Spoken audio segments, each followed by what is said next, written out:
Hey gang, welcome to the Friday Fan Fest. I thought it'd be kind of fun to pop in here on a Friday and unveil a few things. I just got the inks in from Butch Guice for his version C, the variant cover. And as with all of Butch's stuff, it looks freaking amazing. So I wanted to unveil it to all of you guys first so you can take a look at it. Let's see here.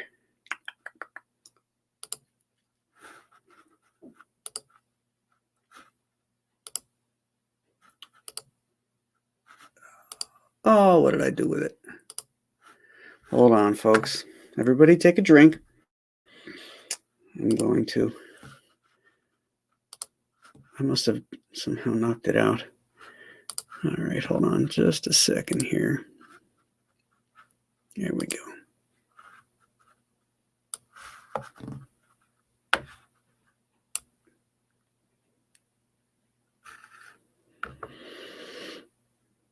It's a loading. There we go. Look at that bad boy, huh?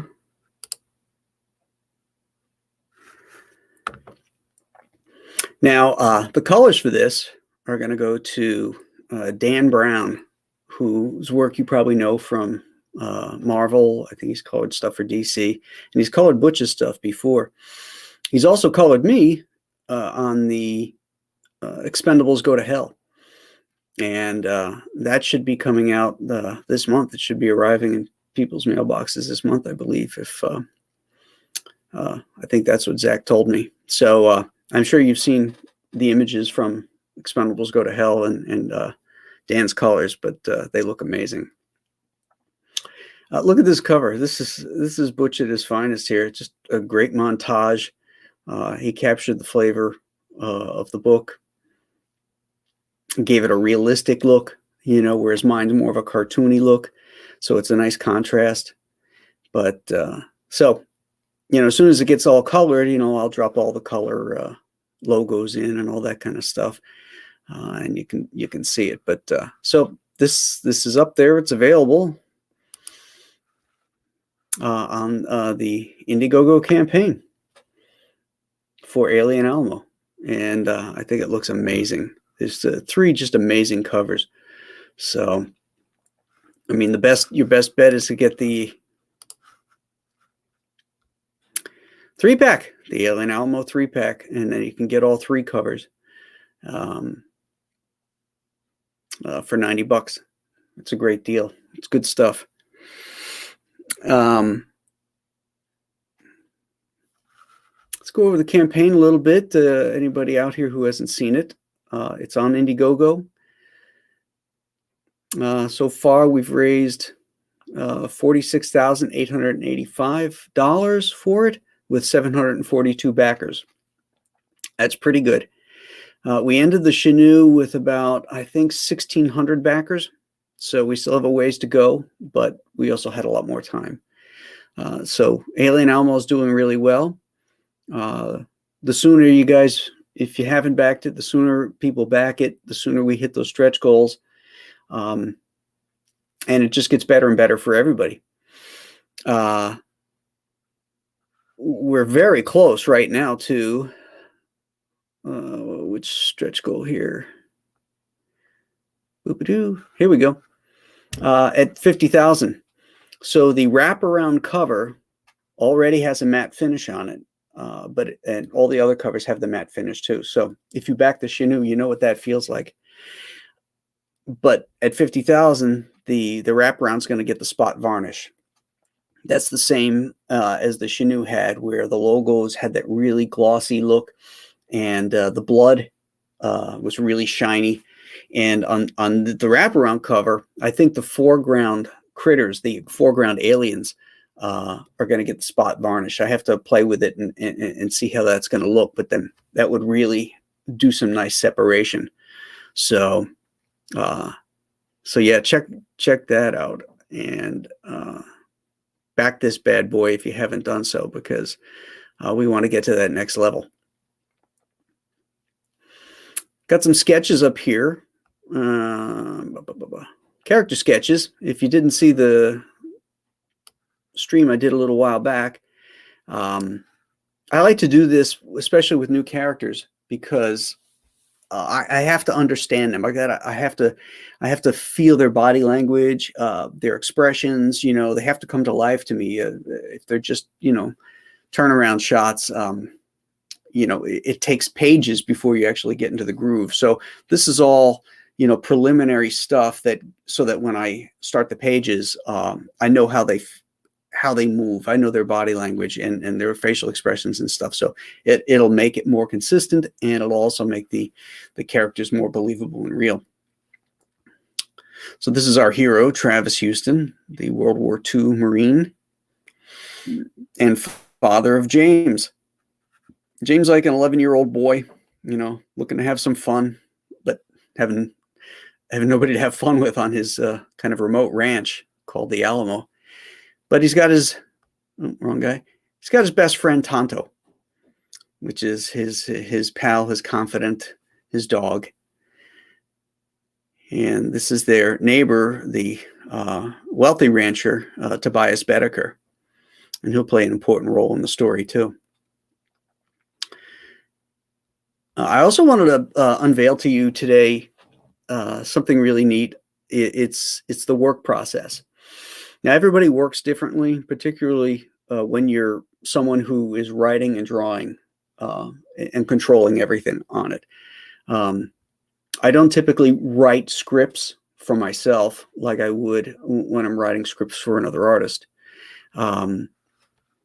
So what I do is I'll write a plot and then break that plot down and detail it and stuff like that, and get my beats where I want them.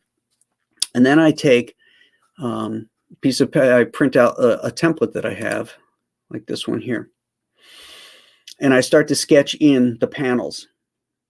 And then on the left, I write the dialogue and the captions and stuff like that. So I've started this process for Alien Alamo because I'd like to get some actual finished pages up there on the campaign before it runs out. So I've got like 3 pages so far laid out and dialogued. Now all this is always in flux. It's I've already gone back on these pages and rewritten stuff to either foreshadow something or to punch up the dialogue, all that kind of stuff. And that's the fun part, is getting it all right. And working this way on this paper like this, it really helps me to visualize it and see the dialogue, so I can see where the balloons are going to go, how much space I have, and to really let the characters come to life. So I don't know if you can read the dialogue, but I'll read some of this for you. It's not going to blow anything. It's just going to hopefully get you more interested in the project itself. So this is sort of an establishing shot of the ranch of the Alamo. And the panel 1 caption says, "It was 1957 and the world was changing." In panel 2, we see Travis. He's sitting on the stoop of this little ranch house. This is not a wealthy ranch house. It's a small little one. And sitting next to him is his pal Tonto. And the caption says, "The Russians had launched the first artificial satellite into space, ushering mankind into a new world of possibilities and fears." In the 3rd panel, we see them looking up into the sky. But the war, at least the hot war, was behind us. And then they turn to a voice off panel here. And the voice is his father, Travis. He says, "Time to come in, James." And the caption says, "Well, behind some of us." And then James says, "But Dad, Tonto and I want to see Sputnik." So his father, who's a big man, comes out onto the porch. He's holding a beer. And James says, "The newsman said it would be visible in the sky tonight." Travis says, "You have a lot of chores in the morning. Please." Travis takes a drink. He says, 10 more minutes. Turns around. He says, "Damn commies." And then in panel 4, Tonto and James are running off to go sit up on a hill. And James says, "Come on, Tano, let's watch from the top of the hill." And the caption says, "My father was a good man. Hell, he was a hero, a decorated Marine in the Pacific. But he was also a hard man." So now we see them up on top of the hill looking at the night sky. And the caption says, "Dad was unable to make peace with what he'd seen in the war. Today we call it PTSD, and there is help for those suffering. Back then," panel 2, they're still looking up, "you endured." So here's a notation to move this panel, or both these panels, over and center them. And panel 3, James is excited. He says, "There it is, Tonto." Then we see a lot of things falling from the sky. And James says, "How many of those things did they launch?" And then the caption says, "In 1957, we had reached out to space. Little did we know then that space was reaching back." So we're setting all the goodies up here for the alien invasion. And this is a lot of fun, man. This is so much fun. I love this process of getting the images down, getting the dialogue down, and having this whole story that's up here come to life. My favorite part, one of my favorite parts of the process is the inking, as far as art goes, because that really finishes it off, when you get the inked pages done. And I'll be putting gray tones in as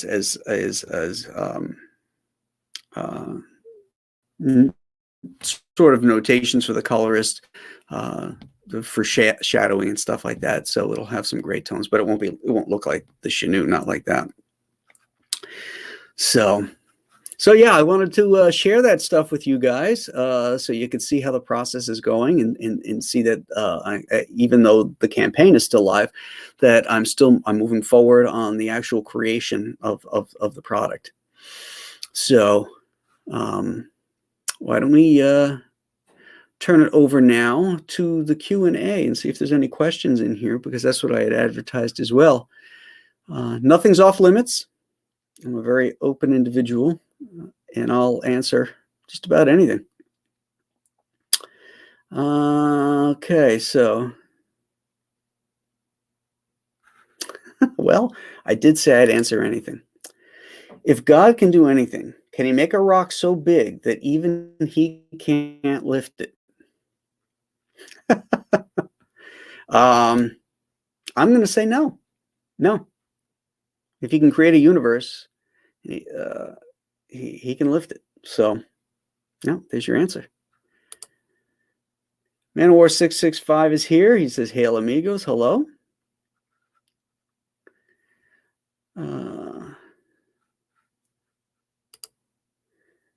Adam says, "That's tremendous." I think we're talking about Butch's cover. Hyper Kaiju is here. Howdy, partners. Hey, it's not Saturday morning Western Roundup.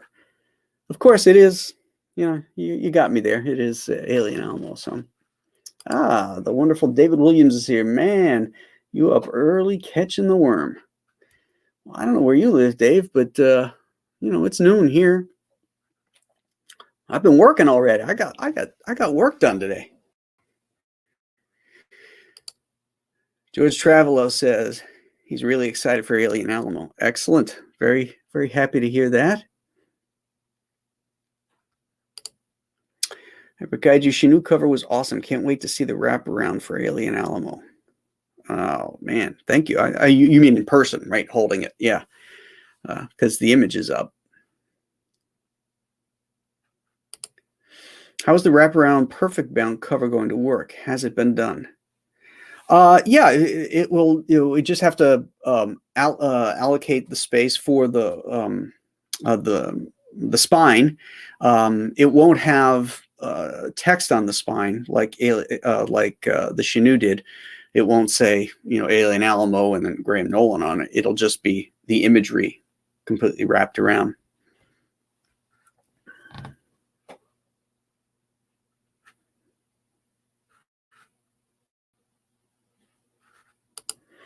And our GX Comics says, really looking forward to Alien Alamo. Awesome. Very good. Alex enjoyed seeing the sketches. No, the dog does not talk. He's animated, you know, and he's personified, if you will, because the style of this story is going to have sort of an animated, pushed drawing feel to it. But no, he will not be talking.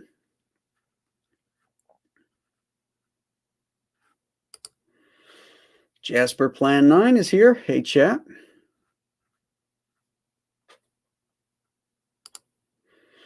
The dog sounds like Scooby, but he does not talk. Hyper Kaiju agrees with Travis. Damn commies.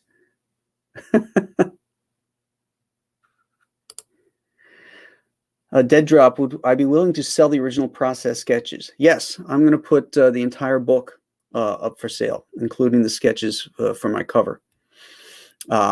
And I'm also going to first scan them and print them, and I'm going to do a ash can of the sketches. It'll have the sketch cover on it, so it'll be like a little mini ash can comic book, but just sketches, just the sketches. So it's like you can read the or look at the story in the sketch phase, as well as have the fuller size comic book.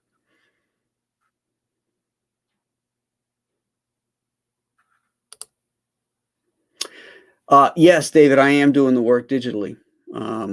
This stuff is done on paper, and I'll just transfer this into my Procreate program, you know, resketch it in and build from there. But I find it easier to work like that these days. For one thing, it's easier to work with reference, pulling reference in. The other thing is my eyes. You know, inking small figures gets very difficult. So when I'm inking on my iPad, I can blow that sucker up as big as I need it, put all the detail I want into it, and then shrink it back down. Then all that detail comes together. So I'm finding the digital process really fun.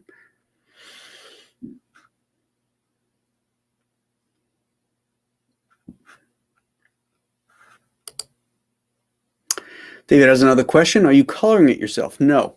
Greg Wright will be coloring the interiors. So the interiors are colored by Greg.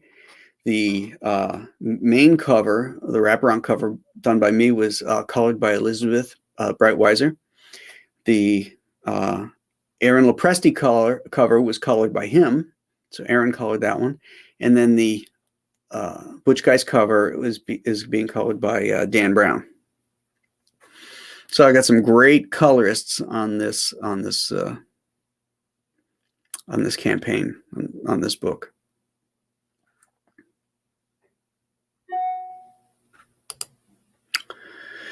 Have you ever considered producing figures for Alien Alamo, Chinu, and Future Compass Comics character? I saw EVS Cyberfrog figures and they look great. I would definitely buy several if you did. Not right now. I am not. EVS can do it because his campaigns were so incredibly successful. Producing those figures is a very, very expensive process. And, you know, you really have to have, you know, some coin to get those off the ground. And I don't, not yet. So, but maybe down the road, you know, who knows, if these campaigns start picking up and do better, then yeah, I would definitely like to do that, because I love action figures. Plushies, little things like that, I think are fun.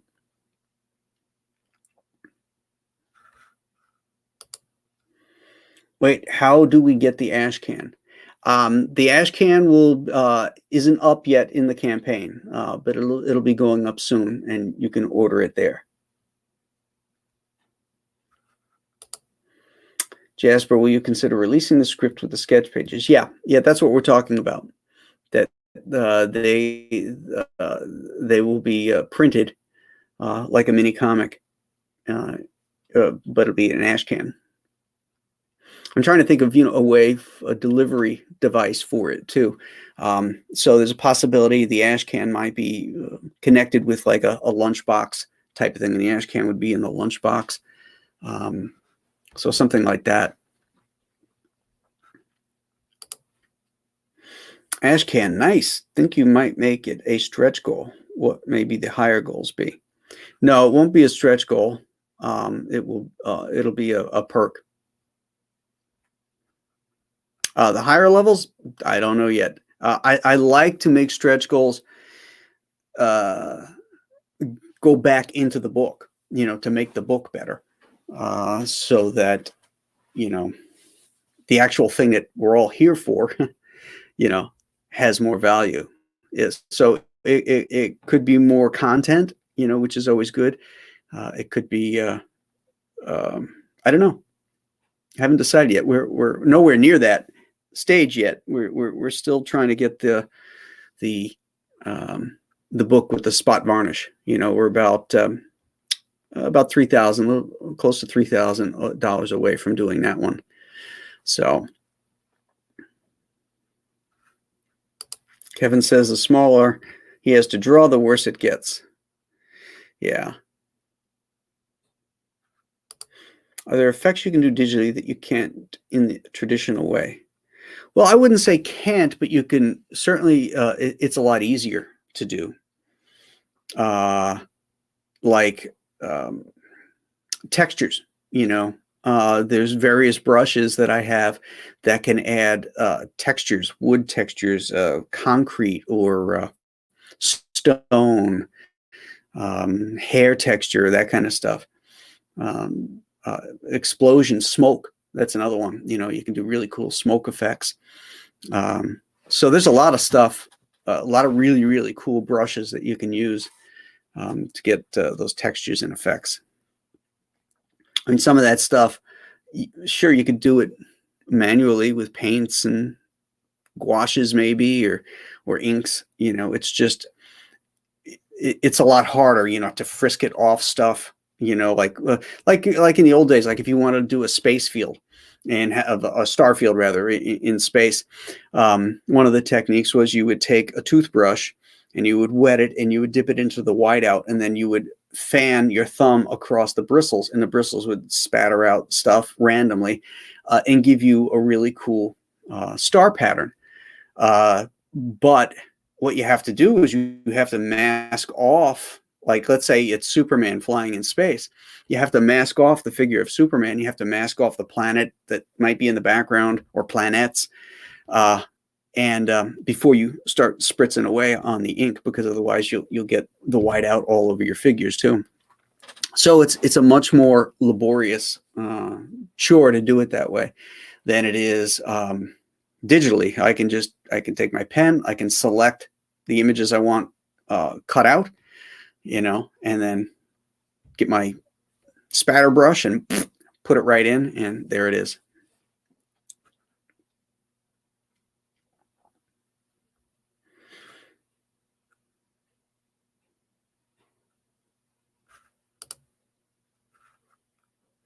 I don't mean to be a smart aleck, but could you help me understand why the muzzle flash is below the rifle? It is meant to convey rifle kick. Yes, that's exactly it.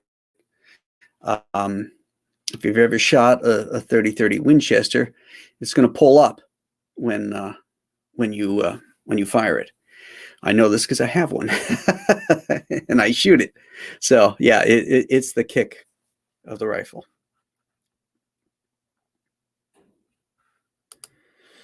Pray for me. I have to change a tire in the snow and cold. Ooh, past Master Dan. This is why you pay for AAA. And for these times, when you just call them and they send somebody out to change it in the snow.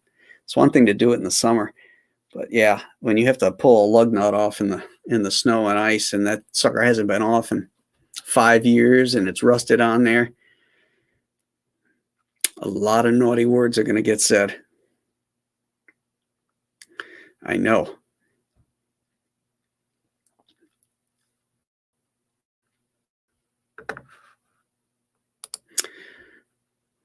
Boob Dan Art says, "Oh man, I would love to have a Shanu figure. How come you haven't asked me to do a piece? See how you are?" Well, you've been busy, Dave. I mean, it wasn't that long ago you had were looking for some help to get back on deadline. So I just figured you were bogged down. But now that I know you have all the time in the world, I'm going to hit you up. So there, you're going to be your own worst enemy. Would totally put a Shanu action figure next to the King Kong and Godzilla on my desk. Yeah, I would like a Shanu action figure. That would be so awesome. With the blood on them. That would be so great. It's too bad none of you guys are toy guys, you know, like own a toy company. Give me a good deal. A lot of people looking for the Shanu figure. So if we add on the ash can but have already ordered Alien Alamo, does that mean we have to pay shipping again? Well, it depends on how the ash can is going to be, because the perk hasn't been made yet, George. So I don't know if the ash can is just going to be something that you can order individually, or if it's going to be part of a package. Like I said, like the ash can would come with a Alien Alamo lunchbox, that type of a thing. So that all still has to be decided on. If it was just it in and of itself, well then probably not, you know, because it would fit right in with the comic. But if it's going to be packaged with something, then yeah, there would be shipping. The problem with Indiegogo that I have found is that you can't bundle things together, because whenever you create a perk, you have to have a shipping charge, and you have to choose whether you know a charge for US or individual countries, or it could be just the rest of the world, US and rest of the world prices.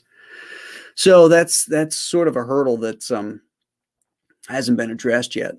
But what I tried to do in this campaign is streamline it so that most everything will fit within the Gemini mailer, so that way it will really keep the shipping costs down.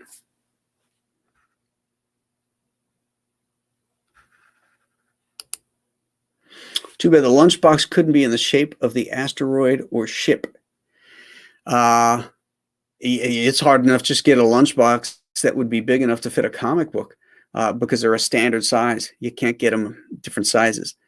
Not yet, at least. I haven't been able to find one, because what I was thinking of was having a lunchbox, and that would be, you know, I'd put all the goodies, the comics and everything in there, you know, bubble wrap them, and then, you know, bubble wrap that and then stick that into a box, and then it could all go out. But haven't been able to find anything that I can do that with. So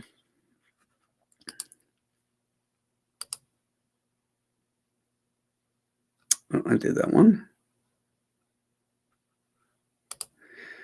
Boob Dan Art, release the Graham cut. Definitely want to back the ash can as well. Fantastic. Yeah, I got to do some more research, looking on that, and get it up as a perk, and you guys will be the first to know. Anybody that's backed the thing will get an update when it's available. And if you're on my email list, you'll get one as well.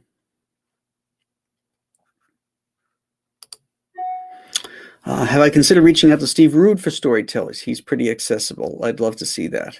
Oh, Steve is incredible artist. I have not reached out to Steve yet. I've got a few people lined up right now, taking me into March, and a few more on the hook for possibly later.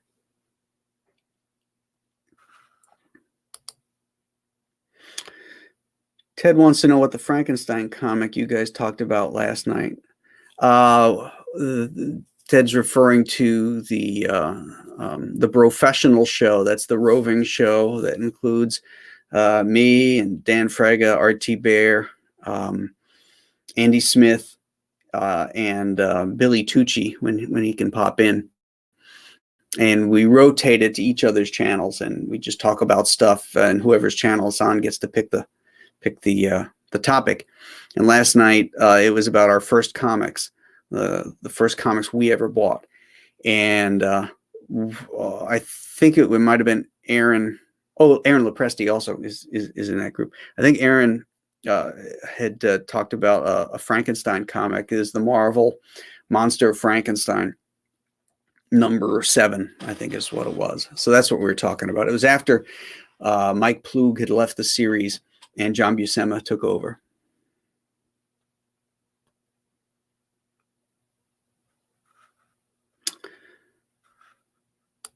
Jasper Plan 9 has changed the tire in the pouring rain. It sucked. Yeah, I've done that. I've changed it in the snow too. Fawad Siddiqui, howdy Graham. I'd equate your earlier physical work with a certain very fine line akin to Gil Kane's. Your newer work on Bane Conquest, for example, there seemed to be a thicker, more cartoonist look. Well, like the earlier Batman stuff, if that's what you're referring to, I didn't ink. Scott Hanna inked that. But I've always liked the bold inking of like Klaus Janson and Tom Palmer. Those guys that aren't afraid to go in there and lay in a heavy line, but balance it out with a finer line as well. So it gives that great sense of depth by having varied lines throughout your drawings. But I do like a bold, heavy line.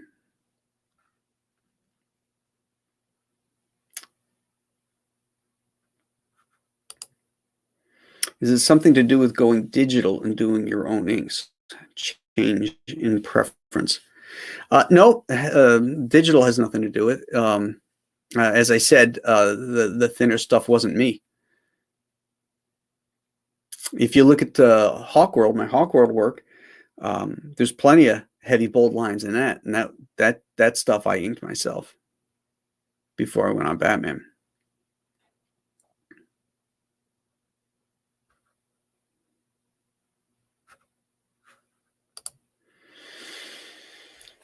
Back to Creed, both variants and both Cyberfrog Unforgettable Tales number 4 variants today. Hail CG. Well, thank you, Keaton Smith. Thank you.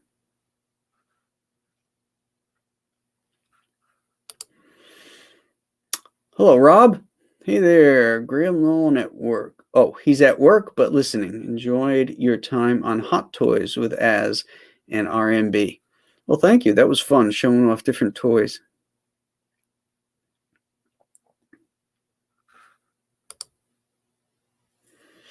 An ammo box might be more appropriate than a lunchbox.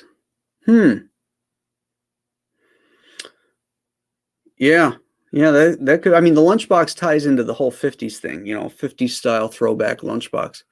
But the whole World War II thing, the thing is that ammo boxes aren't shaped like that typically.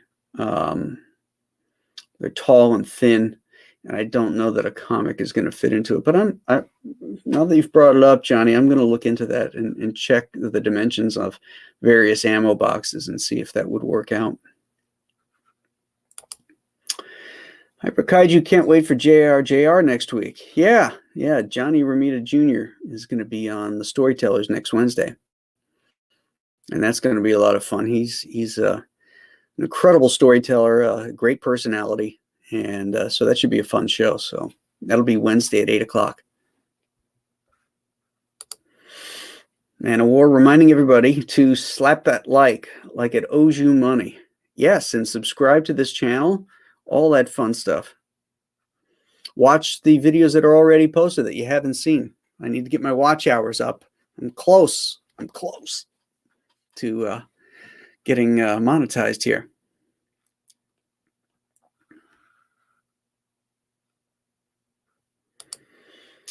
Fawad enjoyed the Doug Mankey interview. I'd love to see Bart Sears on sometime. Bart's on my short list, so I'm definitely going to get Bart on. He and I go back a long way. We were students together at the Kubert School.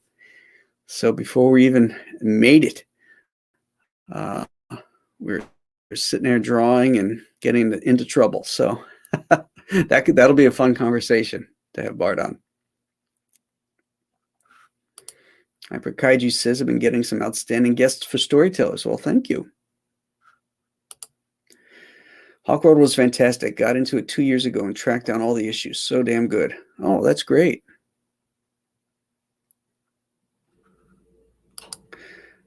Past Master Dan says, use a TNT box. He can ship his in the G.I. Joe Footlocker. He's referring to the Hot Toys show that I did because I showed my G.I. Joes with the Footlocker, the hard-to-find Footlocker. Any possibility you do a World War II story within your universe taking place on the European front? It's not planned yet. I have the next 2 books planned out, and they don't take place during World War II. They take place in modern times, but it's certainly something that could be worked in. There you go. Go rewatch the 31 Days of Monsters. Monsters are year-round. I'm sorry, people, but it's not just Halloween. Monster movies are forever and for all days. So yeah, go back and watch those. Those are a lot of fun. And then watch the movies.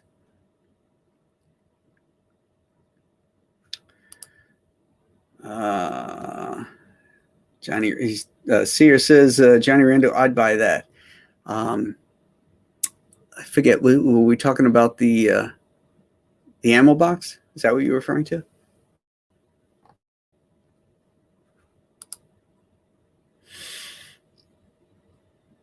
Will you consider making the ash can full size or even 9x13? How about a comic holder like the executive box that Ethan is using for the executive boxes instead of a lunch box?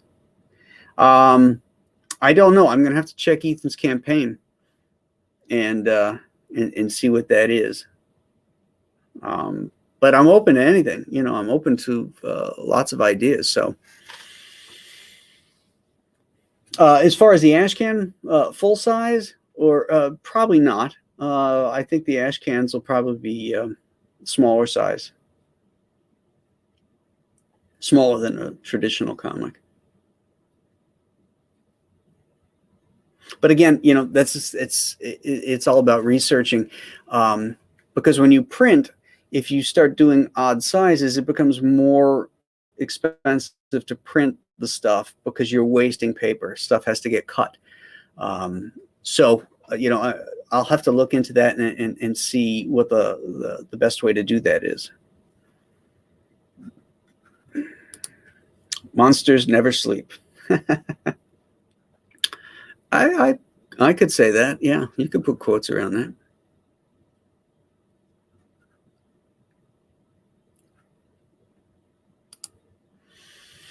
Ted Lehman says 3D Zach might be able to do a 3D print to 3D print a statue. Well, I don't know who 3D Zach is.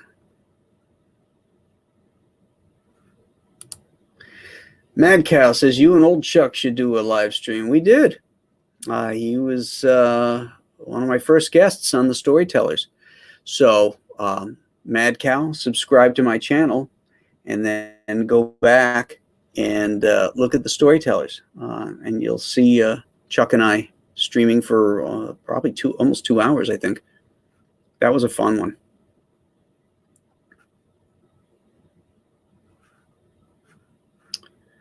Oh, what's this? Greg Harms. Dynamite Firestars. A friend of mine owns this company. Can be adapted.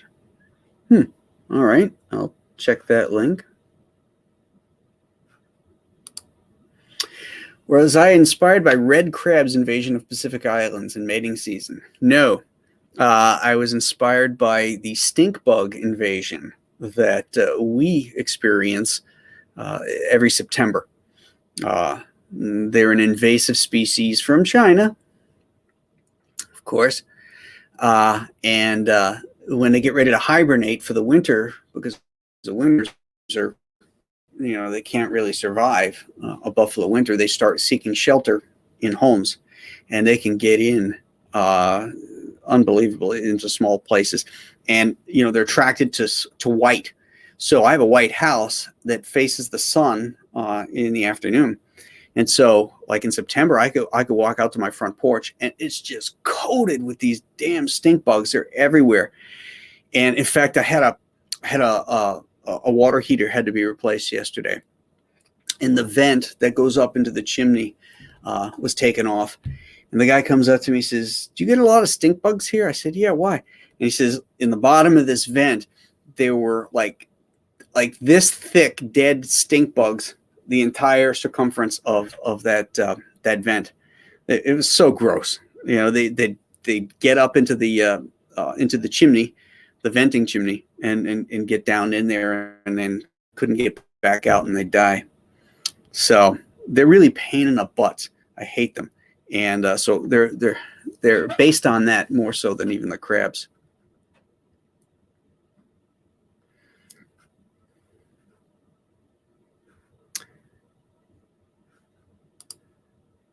Yes, yes, yes. Please subscribe and like, and select all in notifications so you don't miss a stream. Thank you, Past Master Dan, for saying that, because I always forget to.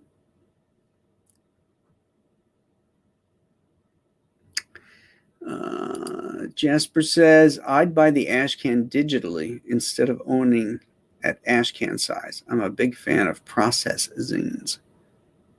Yeah, there won't be a digital version. I can tell you that right now. Seer of All That Is Obvious. Love monster movies like them and Deadly Mantis and so on. Yeah, those 50 sci-fi movies are a lot of fun. Even if the effects are bad, they're so genuine. You believe the actors believe it in the good ones.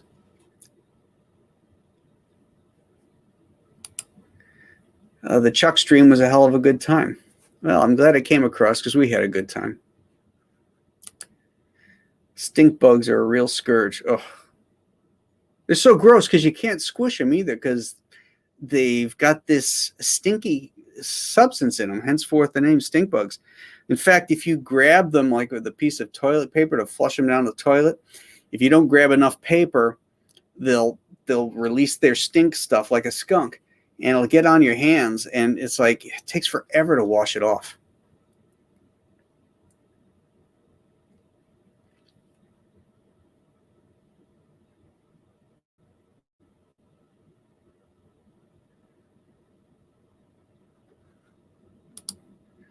Buffalo, holy crap, 15 feet of snow on a good day. I had a sister-in-law from Buffalo.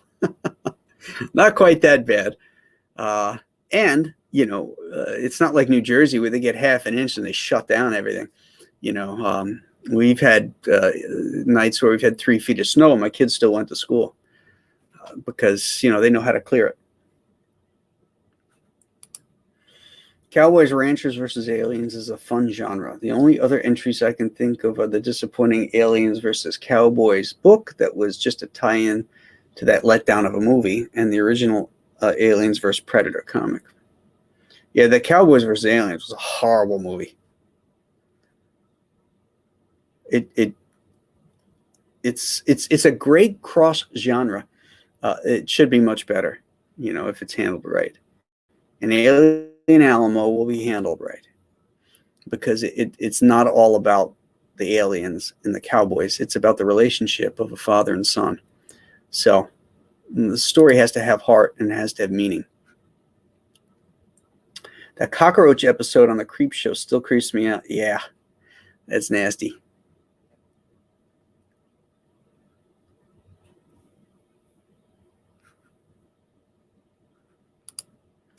That's why we're here, to help and harass. That's okay. I love you guys. So you shoot at the stink bugs with the 30-30. Not anymore. Those shells are too expensive.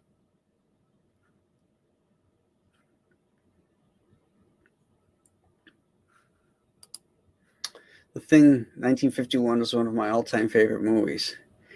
Well, Mad Cow, if you had subscribed to my channel, you'd know it is my favorite movie because that was the last one. That was the Halloween edition of 31 Days of Monsters. I'm always talking about that movie. In fact, the burn through in the Alien Alamo trailer was directly my desire to repeat that look from Thing from Another World. I told Nick Roche, the guy who put the video together, I said, can we do a burn through of the logo so that, you know, it references that look from the Thing from Another World? And he killed it. He really did a great job. In fact, now I'm going to have to play it again because he got me going on it.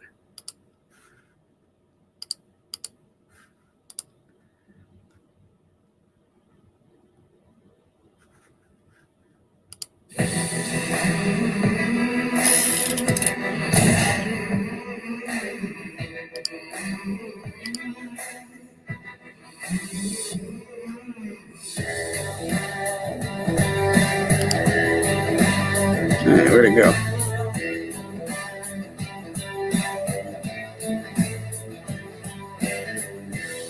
I like that music too. It's driving.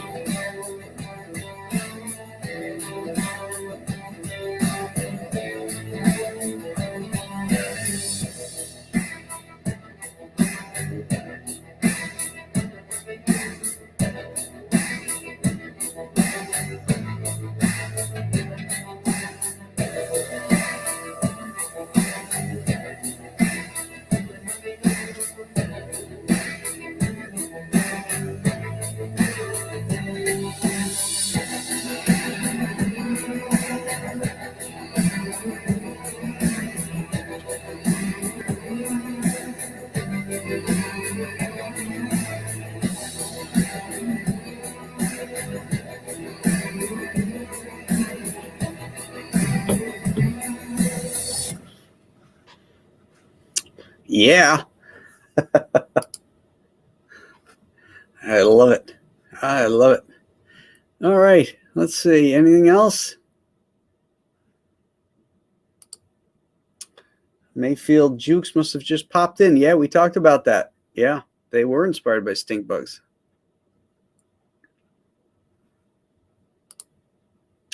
Said it before and we'll say it again. No one knows how to trailer. Well, I happen to have a good guy that can put them together for me. That's for sure. Nick Roche is his name, and he does great stuff.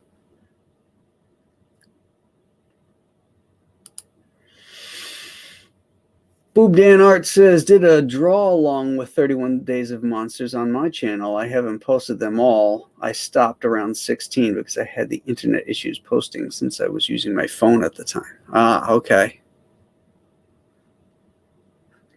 Dave Alameda says, yeah, that burn through is pretty awesome. Yeah. Yeah. Takes us back to Thing from Another World. I just found the script for that, the shooting script, or the original screenplay for it online. My friend Bo Smith actually has a hard copy of it, and he had posted it. And I'm like, oh, where'd you get that? And somebody had given it to him years ago. And so because it's my favorite movie, I looked online and I found there was a PDF file of it. So I downloaded it and I'm reading it now. And it's amazing how in some places it's very much what we saw in film, but then there's other things that are completely different. Some names are changed. The relationship between Captain Hendry, but in the script he's Henry, and Nikki is very, very different in the script. But cool stuff if you like that. Okay. All right. I think we covered everything, guys. Thanks a lot for showing up and popping in here for this little impromptu Friday Fan Fest. Answer some questions and show off some goodies to you. So if you haven't backed Alien Alamo, please get on it. This is going to be a real kick-ass project. And, you know, I want this thing to go higher and higher so that the product becomes even better and better. I'm really psyched about this story. And I'm having fun sharing the process art with you. So if you're a backer, you're going to follow that along, because once the campaign ends, that's when I start my weekly updates, and you guys are the first ones to see everything if you back the project. So please come on board, become an Alamo advocate. If you are a Chenoo backer, you know how good this stuff's going to be. So please get on board. And I hope everybody has a great weekend. And I will see you Saturday morning for Saturday Morning Western Roundup. And we will talk about Clint Eastwood's great film, Unforgiven. So we'll see you then. Bye-bye.